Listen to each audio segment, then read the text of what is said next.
Hello everyone, welcome to exam Guruji. मैं हूं professor समन्वय रिछारिया और आज हम लोग देखने वाले हैं इंडियन पिनल कोड 1860 में सेक्शन 36, 37 और 38।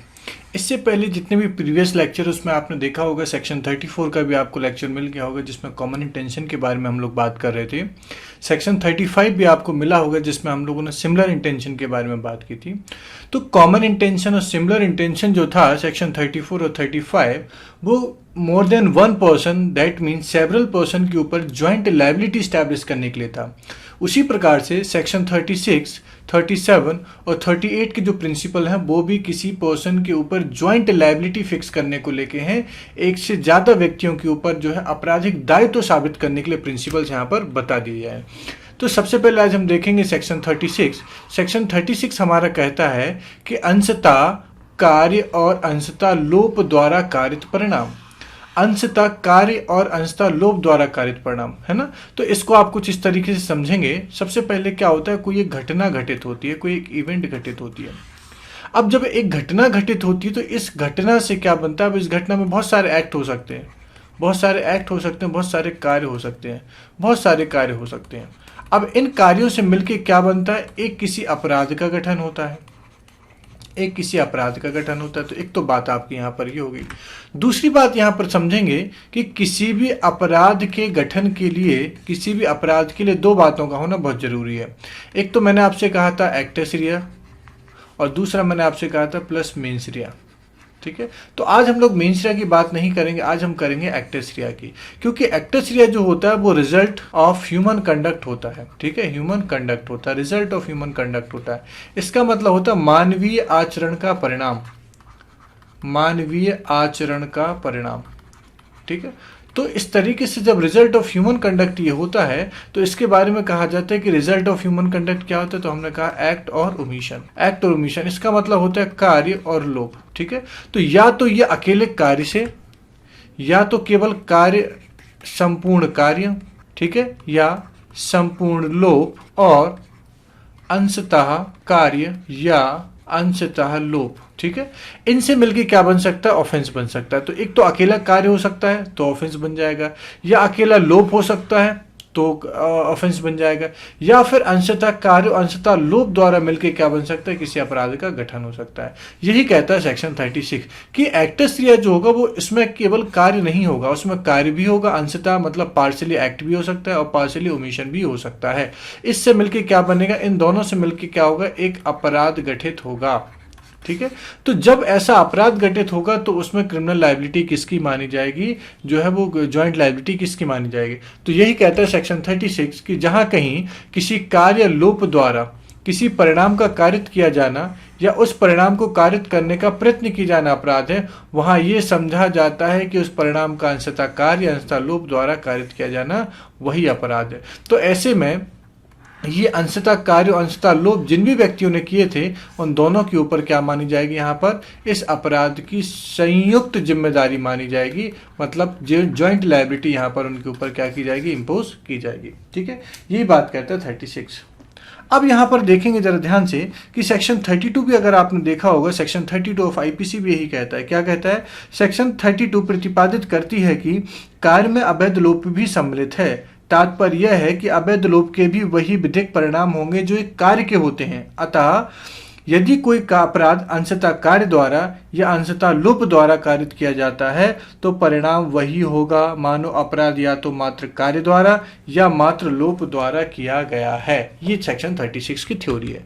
अब इसको एक उदाहरण के द्वारा हम एक इलस्ट्रेशन के थ्रू इसको समझने की कोशिश करते हैं। उदाहरण हमारे पास है कि का अंशतः या को भोजन देने का अवैध रूप से लोप करके। तो अब देख लीजिए, एक कार्य का परिणाम कैसा है, ये अंशतः कार्य हो गया, अंशतः ये लोप हो गया आपका। ठीक है, और अंशतः या का को पीट कर सा से या की मृत्यु कारित करता है, तो ये क्या हो गया आपका, अंशतः कार्य हो गया। अब अगर देखिए जरा यहाँ पर कि अंशतः कार्य किया जाता तो शायद ये परिणाम नहीं मिलता, या अकेला अंशतः लोप किया जाता तो ये परिणाम नहीं मिलता। क्योंकि दोनों किए गए इसलिए यहाँ पर जो परिणाम मिला वो क्या था, मृत्यु का परिणाम था। ठीक है, मतलब जो इंजरी थी, जो अपहानि हुई, अपहानि जो हुई है, जो इंजरी हुई है, जो क्षति हुई है, वो दोनों मतलब अंशतः लोभ का और अंशतः कार्य का परिणाम था, इसलिए का ने क्या की, यहाँ पर हत्या की है। ठीक है, तो इस तरीके से हम क्या कर सकते हैं, इस तरीके से हम अंशतः कार्य अंशतः लोभ द्वारा कारित करके एक परिणाम कर सकते हैं, इसमें संयुक्त जिम्मेदारी अधिरोपित कर सकते हैं। ये था आपका सेक्शन 36। अब बात आती है, दूसरा प्रिंसिपल आपके पास आता है सेक्शन 37 का। सेक्शन 37 आपसे कहता है कि किसी अपराध को गठित करने वाले कई कार्यों में से एक को करके सहयोग करना। बात समझ में है आपको? किसी अपराध को गठित करने वाले कई कार्यों में से एक को करके सहयोग करना। देखिए ध्यान देना जरा इस बात को, जब भी किसी अपराध का गठन होता है, जब भी किसी अपराध का गठन होता है तो आवश्यक नहीं है कि केवल ये एक कार्य द्वारा हो, ये बहुत सारे कार्यों का परिणाम होता है। किसी अपराध का गठन कई कार्यों का परिणाम होता है, और इनमें से अगर आपने किसी एक कार्य को भी किया है तो भी आप यहाँ पर क्या कर रहे हो, उस कार्य को करने में सहयोग कर रहे हो, तो यहाँ पर माना जाएगा कि आपने भी ऐसा अपराध में शामिल हुए हो। तो सेक्शन 37 आपसे यही कहता है, सेक्शन 37 कहता है कि जबकि कोई अपराध कई कार्यों द्वारा किया जाता है, तब कोई या तो अकेले या किसी अन्य व्यक्ति के साथ मिलकर सम्मिलित होकर उन कार्यों में से कोई एक कार्य करके उस अपराध के लिए किए जाने में साथ से सहयोग करता है, वह उस अपराध को करता है, यह कहा जाता है। 37 देखिए, अगर आपको याद हो तो सेक्शन 34 आपसे किसकी बात करता था, सेक्शन 34 आपसे सामान्य आशय की बात करता था, लेकिन सेक्शन 37 जो है वो साशय सहयोग की बात करता है। सेक्शन 37 आपसे किसकी कहता है, साशय सहयोग की बात करता है। मतलब एक व्यक्ति कोई अपराध पहले से ही कर रहा है, आपने उसमें क्या कर दिया, सपोर्ट कर दिया, तो ऐसे में दोनों व्यक्तियों के ऊपर क्या माना जाएगा, सेक्शन 37 के तहत जिम्मेदारी अधिरोपित की जाएगी। एक उदाहरण हम लोग समझ लेते हैं। उदाहरण कहता है कि क तथा ख हत्या के आशय से एक के बाद एक परंतु स्वतंत्र रूप से गा को जख्मी करते हैं। बहुत ध्यान से समझिए जरा इस बात को। ए और बी दो पर्सन यहां पर हैं, एक एक्ट, ए का अलग एक्ट है, बी का कुछ एक अलग एक्ट है, मतलब कार्य, और इन दोनों के संयुक्त कार्यों से, देखिए जरा, जो सी है, जिसको इंजरी की जाती है, गा दोनों के घाव से, बहुत ध्यान समझना, गा दोनों के घाव से हुए रक्तस्राव से मर जाता है। इंजरी जो होगी वो किसकी होगी, यहाँ पर सी की होगी, और सी की डेथ हो जाती है, सी मारा जाता है। जबकि यह केवल किसी एक घाव से ना मरता है, या अकेला ए एक्ट करता है, बी करता है, तो इंजरी नहीं मिलती इसको। तो का तथा खा दोनों धारा 37 के तहत गा के हत्या के दोषी होंगे। ठीक है, तो सी के ऊपर क्या होगी, ज्वाइंट लायबिलिटी। ए सी की जो डेथ हुई है, सी को इंजरी हुई है, उसके लिए ए और बी क्या है, यहाँ पर दोनों पर्सन जिम्मेदार माने जाएंगे, दोनों यहाँ पर जिम्मेदार माने जाएंगे, दोनों के ऊपर संयुक्त रूप से जिम्मेदारी तय की जाएगी। क्लियर बात, ये तो हो गया आपका सेक्शन 37।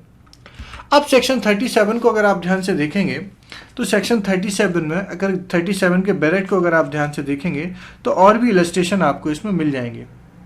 जैसे सेक्शन 37 के अगर आप इलस्ट्रेशन बी को देखेंगे तो जिसमें कहा गया है कि का और खा संयुक्त जेलर हैं। ठीक है, एक जेल में दो जेलर हैं, ए और बी, और अपनी उस हैसियत में वे एक कैदी को जो या है को बारी बारी से एक समय में 6 घंटे के लिए संरक्षण भार रखते हैं। दोनों की ड्यूटी 6-6 घंटे की वहां पर होती है। या को दिए जाने के प्रयोजन से जो भोजन का और खा को दिया जाता है, वह भोजन इस आशय से कि या की मृत्यु कारित कर दी जाए, हर एक अपनी हाजिरी के काल में या को देने का लोभ करके वह परिणाम अवैध रूप से कारित करने में जानते हुए सहयोग करते हैं। ठीक है, या भूख से मर जाता है, का और खा दोनों या की हत्या के दोषी हैं।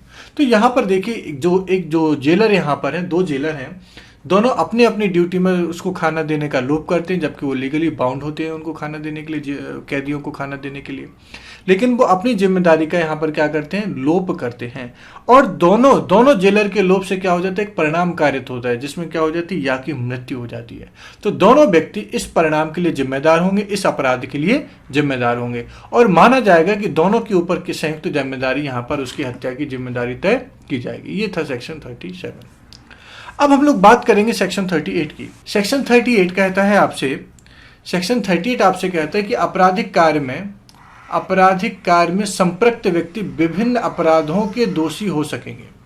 ठीक है, आपराधिक कार्य में संपृक्त विभिन्न व्यक्ति, देखिए आपराधिक कार्य में संपृक्त, देखिए जब किसी एक अपराध का गठन होता है तो मैंने आपसे कहा कि अपराध कई कार्यों से मिलकर बनता है, कई कार्य हो सकते हैं, और ये जब कई कार्य होते हैं तो ये अलग अलग व्यक्तियों द्वारा भी किए जा सकते हैं।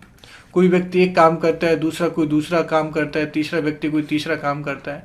ऐसे करके क्या हो सकता है, एक अपराध का गठन हो सकता है।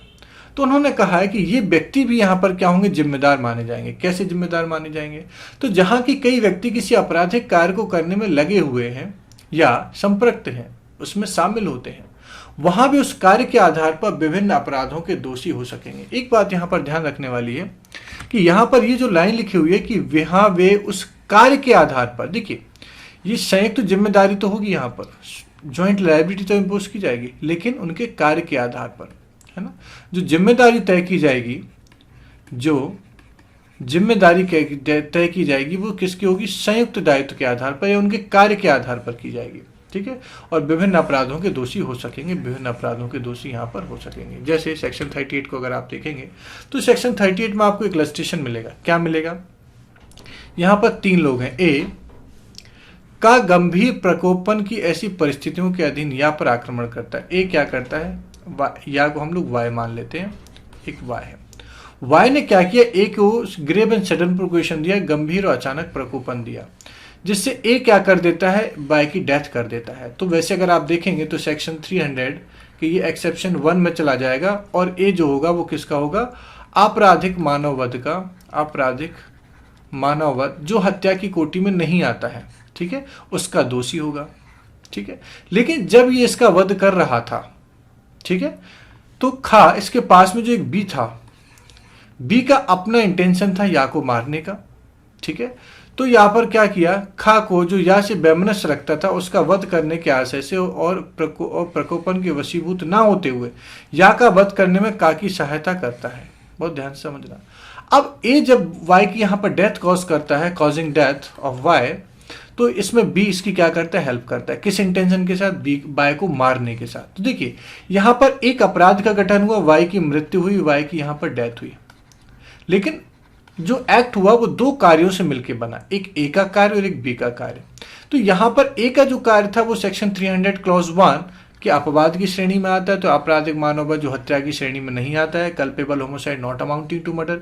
ए जो जिम्मेदार होगा, देखिए जरा, ए जो जिम्मेदार होगा वो किसका होगा, केवल आपराधिक मानववध का दोषी होगा। केवल किसका होगा, आपराधिक मानववध का दोषी होगा, culpable homicide not amounting to murder. लेकिन यहाँ पर बी जो होगा, बी किसका होगा, बी हत्या का दोषी होगा। क्यों, क्योंकि दोनों के कार्य कैसे हैं, बिल्कुल अलग अलग हैं। इसलिए माना जाता है यहाँ पर कि दोनों के कार्य कैसे हैं, अलग अलग हैं। इसलिए यहाँ पर जो संयुक्त जिम्मेदारी होगी, लेकिन दोनों की जिम्मेदारी कैसी होगी, अलग अलग होगी। ए आपराधिक मानववध जो हत्या की श्रेणी में नहीं आता है, और बी जो होगा आपका वो किस में आएगा, आपराधिक मानववध जो हत्या की श्रेणी में आता है, उससे दंडनीय माना जाएगा। उसकी संयुक्त जिम्मेदारी दोनों के ऊपर बनेगी। क्लियर।